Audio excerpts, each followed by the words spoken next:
Idol, ito yung mga bulaklak sa Tagaytay. Yan.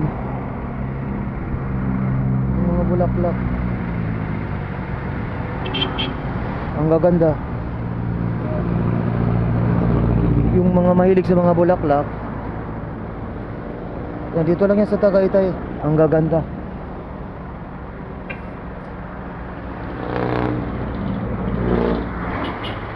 Yan. Ang gaganda yung mga mahilig sa mga bulaklak, mga idol.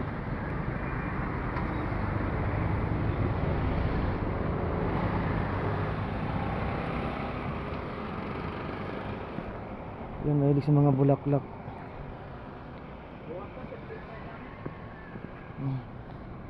Sari-sari yung mga ano ng bulaklak. Sari-sari.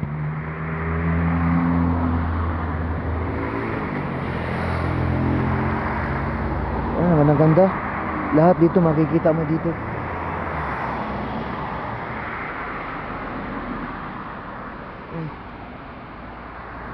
Bulaklak pa lang tanggal na yung stress mo.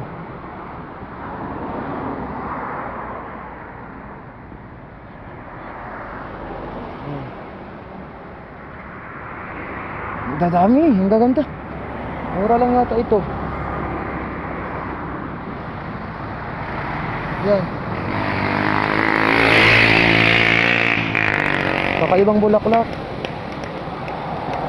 May kalamansi pa sila.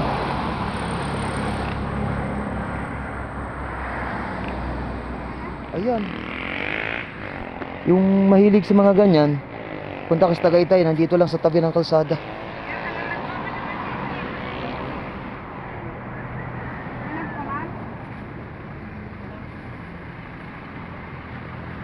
Ayan. Hindi ko alam kung anong klaseng ano to, bulaklak. Naganap na tayo man yung pinakamagandang bulaklak, ma'am. Anong tawag dyan, ma'am? Pom-pom. Ha? Makiba yan, hindi naman nakiyan. Ano pong tawag niyan? Pom-pom at MCO. Oh, Mga sa lamok yan, makiba yan. sa lamok? Opo. Ay, panglaban pala daw to sa lamok. Opo, ayan o. Tunay to, ma'am, tunay? Opo. Manakain alam mo. Tunay pala, akala ko plastic. Walang yan. Ano, ma'am, ito, Ayan. mga magkano ganyan? O, 250? 50. Lahat. Ang dalawa. 250 lang, oh. Maganda yan po, makiba yan po. 250 lang, mga idol. Meron ang puti. May puti. Oo. 250 din yan. Oo. Panalo. Ano po? Pipili lang. Ay, itong puti, oh. Ang ganda ng puti. Ayun o. 250 ditong puti. Opo. Oh, may ano na siya. May lupa na. Wala kasi ah. Ano na kaya kung may kasama?